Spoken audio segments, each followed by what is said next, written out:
अरहन्ताणं नमो सिद्धाणं नमो आयर्याणं नमो उवच्छायाणं नमो लोये सवसाहुणम् ऐसो पञ्चनमुक्कारो सव्वपावपणासनो मङ्गलाणं च सव्वेसिम् परमं हवै मङ्गलम्।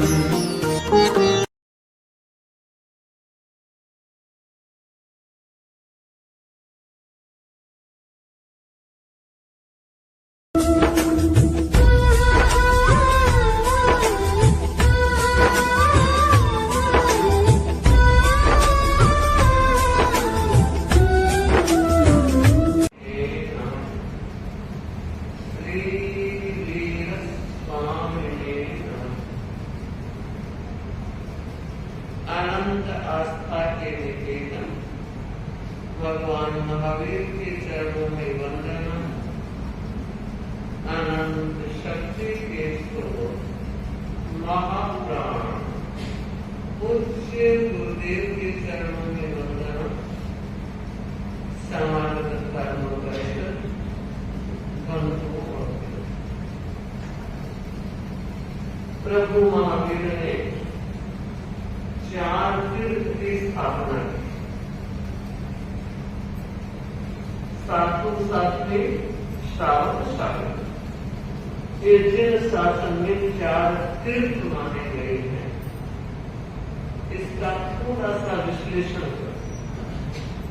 तीर्थ शब्द का शाब्दिक अर्थ होता है घाट, जिससे पानी में आसानी से उतरा जा सके। नदियों के किनारों पर घाट बने रहते हैं और वहां से लोग पानी भरना, स्नान करना, पशु आदि पानी पी लेते हैं आसानी से। तो घाट और फिर एक अर्थ वाले शब्द वहां गंगा यमुना आदि को बहती है। साधु महात्मा लोग भी साधना करते हैं। त्याग और तप का वातावरण बना रहता है।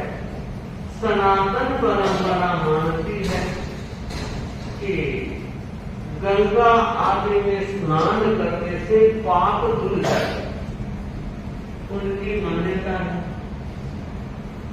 हमारी जैन शासन की जो अवधारणाओं, जैन दर्शन की जो मान्यता है, वो इस तरह की नहीं है कि स्नान करने से, मात्र गंगा में स्नान करने से पाप निवृत्त हो जाता है व्यक्ति।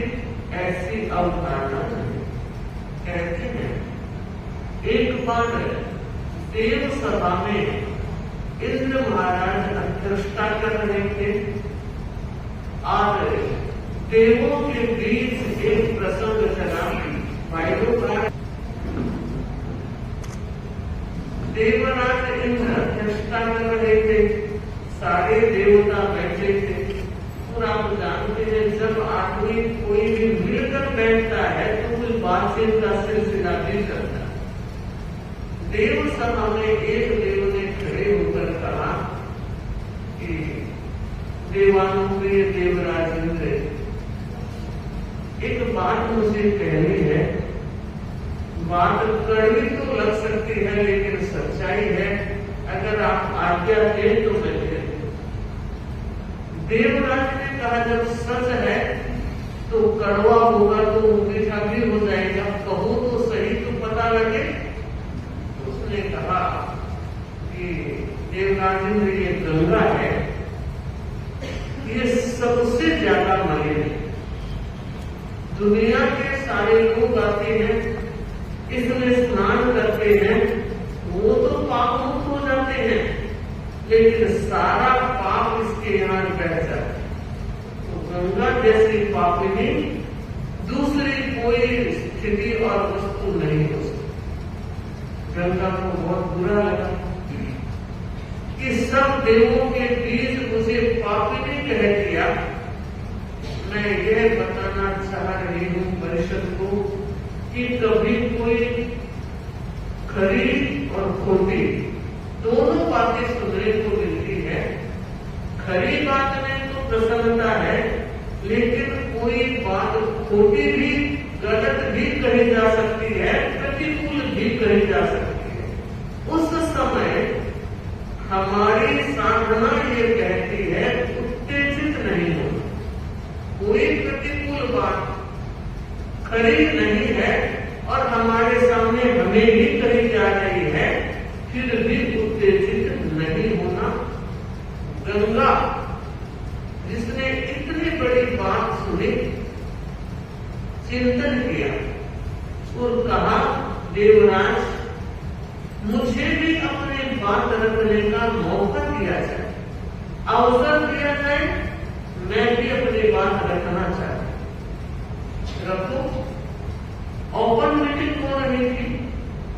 गंगा ने कहा, देव ने जो बात कही मैं उसे सहमत हूं। मैं स्वीकार करती हूं कि दुनिया के लोग मेरे पानी में आते हैं, स्नान करते हैं और पवित्र हो जाते हैं।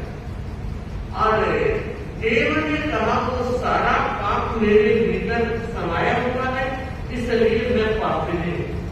लेकिन मैं देव परिषद को कहना चाह रही हूं कि मैं पापी नहीं। कैसे? कि मैं तो अपना सारा पानी समुद्र को दे देती हूँ। जितनी भी नदियों का पानी है वो समुद्र की तरफ ही तो जाता है, तो हम तो अपना सारा पाप समुद्र को दे देते। समुद्र भी वही बैठा था, श्यामता भी। कुछ क्षण विचार करने के बाद समुद्र ने कहा, तर्क वितर्क की बात नहीं और तर्क से समाधान भी नहीं होता है। मैं ये बताना चाह रहा हूं कि बात जो गंगा ने कही वो 16 आने नहीं, 16 आने थी, क्योंकि सारी नदियों का पानी मेरे यहाँ आता है। पर आप जो ये बात कह रहे हैं, गंगा ने जो ये बात कही कि हमारा पाप तो समुद्र में चला गया, पापी वो है, ऐसा नहीं। तब कि मैं तो अपना सारा पाप प्रक्षिप्त कर देता हूं पानी के बाने ऊपर आकाश में, बादलों को भेजता हूं, और आपने देखा कि वो मेरा पाप वहां जाता है, इसीलिए तो बादल श्याम रंग के होते हैं। सारा पाप मैंने भेज दिया, मैं निष्पाप हो गए। आज कहते हैं यह बात देवों के अधिष्ठायक देव हैं वरुण देव। उन्होंने देवताओं के माध्यम से जब ये बात सुनी तो कभी तो बहुत गलत हो गया। क्या किया जाना है? चिंतन किया। और मैं यही कह रही हूं, हर परिस्थिति में व्यक्ति को चिंतन करना चाहिए। आप जानते हैं दही को मथते हैं तो नवनीत निकलता है। ठीक इसी तरह जब व्यक्ति चिंतन मंथन करता है तो दूध का दूध और पानी का पानी सामने स्पष्ट होता है। वरुण उस सभा में उपस्थित होता है और कहता है, इंद्रदेव गंगा का पाप सागर में गया और सागर ने मुझे भेज दिया। ये सच है, ये सच है, लेकिन वो पाप मेरे पास नहीं। तो कहां गया? तो कहा मैंने बरसात की बदौलत वो सारा पाप फिर जमीन पर भेज दिया और इस रूप में कहीं अतिवृष्टि होती है, कहीं अनावृष्टि होती है। जैसे जैसे पापी लोग रहते हैं वैसा वैसा कभी तूफान, कभी बाढ़, कभी अनावृष्टि, कभी अकाल, ये सब कुछ होता रहता है। पाप का फल व्यक्ति को भोगना ही पड़ता है। और यही बात जैन दर्शन कह रहा है, अवश्यमेव भोक्तव्यम, अवश्यमेव भोक्तव्यम कर्म शुभाशुभम। जो शुभ अशुभ कर्म है वो भोगने ही पड़ते हैं और भोगने का साधन साधना बनती है। भोगने का साधन जब व्यक्ति उपासना और साधना में लग जाता है तो भारी कर्मों का भोग भी आसानी से हो जाता है। पर कई बार ऐसा भी होता है जब भारी कर्म उदय में आते हैं तब व्यक्ति की आस्था भी मिलने लगती और वो सोचने लगता है इतने वर्षों से गुरु भगवंतों की सेवा कर रहा हूँ, साधु संतों के चरण में सर रगड़ रहा हूँ, माला सामायिक की भी मैंने कोई कमी नहीं रखी, फिर भी पाप मेरा पीछे नहीं छोड़ते हैं। माना ऐसा हो तो सकता है, लेकिन ऐसे वक्त में भी व्यक्ति को सोचना है कि कर्म तो मेरे किए हुए हैं और वो कर्म इस एक जन्म के नहीं, धर्म करने तो मैं इस जन्म में कर रहा हूं, लेकिन पापों का सिलसिला तो पिछले कर्मों का भी मेरे साथ चल रहा है। उस समय अगर अधीर होकर आस्था से विचलित हो जाता है, धर्मोपासना से परांगमुख हो जाता है, वो व्यक्ति और ज्यादा अशुभ को आकर्षित कर लेता है। वैसे ही अशुभ वक्त चल रहा था, वैसे ही अशुभ कर्म प्रभावी थे। अरे धर्म ध्यान करते, ज्योत जलाए रखते तो रास्ता तो मिलता रहता, प्रकाश में आदमी भटकता तो नहीं है। अशुभ कर्म का अंधेरा था और मन की विचलन ने उस अंधेरे की तीव्रता को बढ़ा दिया तो पथ में विचलन पैदा हो जाए। इसलिए मैं पुनः पुनः इस बात को कहा करती हूँ कि समय हमारे हाथ में नहीं है, समय बदलता रहता है, परिवर्तनशील है, ऊंचा भी आता है, नीचा भी आता है। आप और हम सामान्य लोगों की बात छोड़ दें, महान शक्तिशाली जो लोग हुए हैं उनके जीवन में भी समय के प्रभाव को आंका गया है, समय के प्रभाव को देखा गया है। मुझे एक छोटा सा घटना प्रसंग याद आया कि समय कितना बलवान होता है और व्यक्ति बलवान होते हुए भी उस समय परवश बन जाता है। आप लोग सब जानते होंगे जिस समय पांडवों को अज्ञातवास भोगने का वक्त मिला, 1 वर्ष का अज्ञातवास था और शर्त यह थी कि अगर अज्ञातवास में ज्ञात हो गया कि ये अमुक पांडव है तो 12 वर्ष का फिर वनवास प्रारंभ हो जाए।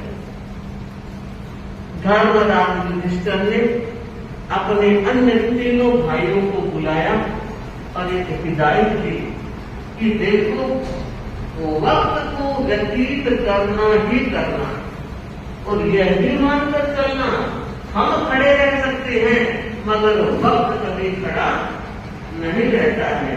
हम कह सकते हैं भैया 2 मिनट रुकना, मैं आ रहा हूँ, तो भैया तो 2 मिनट रुक जाएगा, पर मुझे बताएं क्या वक्त 2 मिनट रुकेगा? नहीं रुकेगा। युधिष्ठिर कह रहे हैं कि भाइयों वक्त रुकेगा नहीं, 12 महीने यूं बाद में पूरे हो जाएंगे, पर ध्यान रखना सुख का समय, सबके साथ जीने वाला समय बहुत जल्दी पूरा हो जाता है और अकेले में समय को काटना बहुत कठिन होता है। तुम लोग सब अकेले में रहोगे, मैं तुमसे दूर रहूंगा, कहीं कोई गाइडेंस नहीं होगी, हम चारों की इस दरमियान कभी मुलाकात भी नहीं होगी। बस अपने विवेक का दिया जलाए रखना, बड़ी बात कह दी, अपर दीवो भव, तो अपना दीपक खुद बनना, खुद से रास्ता ढूंढना और आगे बढ़ना। ऐसी कोई गलती मत कर देना जिससे वापस 12 वर्ष लग जाए। एक व्यक्ति की गलती सबको भोगनी पड़ेगी, मोट के साथ गुण पीछे जाते हैं, ये किंवदंती है, चरितार्थ मत कर देना। और विशेषकर अर्जुन की पीठ थपथपाते हुए कहा, अर्जुन तो ज्यादा ध्यान रखना। कुछ व्यक्ति अग्रेसिव ज्यादा होते हैं, स्ट्रॉन्ग भी होते हैं और अपने एबिलिटी पर उन्हें भरोसा भी होता है, अर्जुन ने कहा भैया बस आपका आशीर्वाद मेरे साथ है, मैं ऐसी कोई कठिनाई आप लोगों के लिए पैदा नहीं करूंगा, होने भी नहीं दूंगा। और इस मीटिंग के साथ ही पांचों पांडव अलग हो जाते हैं। अज्ञातवास चल रहा है। एक दिन का घटना अर्जुन अकेला था, गांडीव धनुष उसके पास में था। एक बहुत बड़े से वृक्ष पर, बहुत सघन वृक्ष था, ऊपर बैठा हुआ आराम कर रहा था। कुछ आंख लगी, नींद सी आई, अचानक हो हल्ला सुनाई दिया, आवाज सुनी, आंख खुली और देखा क्या बात है। और उस समय देखा कुछ भीड़ लोग, भीड़ों की बस्ती थी, भीड़ लोग गोपियों के साथ छेड़छाड़ कर रहे। जो गुस्सा आया, फट से हाथ गांडी धनुष पर चला, लेकिन 1 मिनट में समझ गया कि अगर मैंने कुछ कर दिया तो पकड़ा जाऊंगा और सारे भाइयों के लिए कठिनाई पैदा हो जाएगी, क्योंकि अर्जुन का बाण संचालन बहुत ही अद्भुत है। उस समय उस हो हल्ले को देखते हुए अर्जुन सोच रहे हैं, अर्जुन नर का क्या बड़ा समय, बड़ा बलवान। अर्जुन नर का क्या बड़ा समय, बड़ा बलवान। अरे ढीला लूटी गोपियां, ढीला लूटी गोपियां, वही अर्जुन, वही बन। अर्जुन कह रहा है कि देखो समय कितना बलवान है, इस समय में आज मेरे हाथों में हथकड़ी करना, वरना मेरे सामने किसी भीड़ की ताकत कि वो गोपियों की तरफ आंख उठाकर भी देख सके। अरे मेरे सामने गोपियों के धन को लूटा जा रहा है और मैं कुछ भी नहीं कर सकता। ये समय तुम बड़े बलवान हो, मैं तुम्हें प्रणाम कर। मुझे लगता है श्रावक और श्राविकाओं, सच में व्यक्ति महान और बलवान बनता है, उसका कारण भी समय ही होता है। अगर व्यक्ति का समय अच्छा चल रहा है तो फट से रंग से राजा बन जाता है और राय से पहाड़ की चढ़ाई भी हो जाती है। और तभी कहते हैं वाह वाह, राजयोग इसको कहते हैं। कभी सोचा नहीं, कभी समझा नहीं और वो राजा बन गया। ये राजयोग क्या चीज है? ये भी समय का शुभ उदय और हर व्यक्ति के जीवन में आता है, इसलिए ध्यान देना है। हमें पता लगे या न लगे, वक्त को पता जरूर लगता है कि अब इसका वक्त कैसा चल रहा है और उसके व्यवहार के धरातल पर अंकन होता है कि इस व्यक्ति का वक्त अभी बहुत अच्छा चल रहा है। मैं ये कहना चाहूंगी, वक्त अच्छा चल रहा हो, अच्छे वक्त को भी खराब बनाया जा सकता है और खराब वक्त को भी अच्छा बनाया जा सकता है। ध्यान देगी परिषद, अच्छे वक्त को खराब बनाया जा सकता है और खराब समय को अच्छा भी बनाया जा सकता है। कैसे? बहुत अच्छा समय चल रहा था, राजयोग चल रहा है, लेकिन अगर आपने क्रिया में, प्रवृत्ति में मन की, वचन की और काया की दुष्चेष्टा कर ली, अपशब्द बोलते रहे, व्यवहार गलत करते रहे, बुरा सोचते रहे, बुरा करते रहे, बुरा देखते रहे, तो आपका शुभ समय भी बदल जाएगा अशुभ। जैन दर्शन एक सिद्धांत को मानता है, कर्म की 10 अवस्थाओं में एक अवस्था का नाम है संक्रमण। अच्छे बुरे में बदल जाते हैं और बुरे अच्छे में भी बदले जा सकते हैं। और बदलने वाला कौन? खुद ही कर्म के करता है, खुद ही कर्म के भोगता है। तो ध्यान देना है, ध्यान इस संदर्भ में देना है कि हम दुनिया का ध्यान तो रखते हैं, उसकी बहू ने ऐसा कर दिया, उसकी बेटी ने ऐसा कर लिया, उसके बेटे ने यह कर लिया, कितना ध्यान रखते हैं। पर याद रखिए, कुछ ध्यान तो अपना भी रखे। मैं क्या कर रहा हूं? दुनिया कुछ भी कर रही है, मुझे क्या फर्क पड़ेगा? कोई फर्क नहीं पड़ेगा। मगर आप जो कुछ कर रहे हैं उसका फर्क पड़ेगा। इसलिए धार्मिक व्यक्ति को सावधान रहना चाहिए। क्यों? क्योंकि भगवान ने श्रावक और श्राविकाओं को भी तीर्थ कहा। साधु साधियों को तीर्थ कहे तो समझ में आता है, वो करते हैं और तारते हैं। बना श्रावक श्राविकाएं तीर्थ कैसे? आप में से कोई बताएगा? आप लोग तीर्थ कैसे?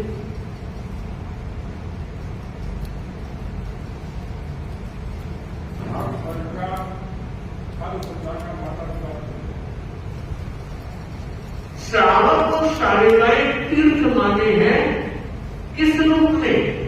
आप गृहस्थ के जो कर्म कर रहे हैं उस संदर्भ में आप तीर्थ नहीं। तीर्थ का मतलब यह होता है, तीर्यते संसार समुद्रो येन तत् तीर्थम, जिससे संसार समुद्र तरा जाता है उसको तीर्थ कहते हैं। तो इस संदर्भ में श्रावक और श्राविकाएं भी जो अपनी साधना करते हैं, धर्माराधना करते हैं, श्रद्धा समर्पण के भाव से आगे बढ़ते हैं, वो साधना उन्हें तीर्थ रूप में योजित करती है। उस साधना के द्वारा वो स्वयं भी करते हैं और श्रावक भी दलाली करता ही है। आजकल हमने कह रखा है कि 22 तारीख का एकासन करवाना है, आप सब लोग दलाली करें। तो ये दलाली जो की जाती है ये तारने का प्रयत्न है। हम भी करते हैं और यथा अवसर आप भी करते हैं, परिवार में, पड़ोस में या फ्रेंड सर्कल में कि भाई ये काम करो, ऐसा करो। तो ये इस रूप में श्रावक और श्राविकाएं तीर्थ रूप में मान्य है। और प्रभु महावीर की वाणी है कि साधु साध्वी श्रावक श्राविका ये चारों तीर्थ है। तो बंधु, ये चारों तीर्थ तारने वाले हैं तब तीर्थ है, करते हैं तो तीर्थ है। अगर करने और तारने का काम नहीं तो तीर्थ भी कम से। इसलिए हमारी जो मूल साधना ही हमें तीर्थ रूप में स्थापित करती है। तो साधना बढ़े, प्रतिकूल परिस्थिति में भी चिंतन की अनुकूलता रहे, व्यवहार की अनुकूलता रहे, भाषा की अनुकूलता रहे, तो बुरा समय निकल जाता है। समय बहुत अच्छा चल रहा है मगर आपकी सोच अच्छी नहीं है, आपकी वाणी अच्छी नहीं है, आपके व्यवहार अच्छे नहीं है, तो शुभ समय भी अशुभ में बदलने में सक्षम हो सकता है। इसलिए जागरूक हर साधक को रहना है, हर मुमुक्षु को रहना है, हर संत सती श्रावक और श्रावक को रहना है कि मेरी साधना निर्मल होती चली जाए, मेरी पवित्रता वर्धमान होती चली जाए और उस पवित्रता में साधु संत भी निमित्त भूत बनते हैं।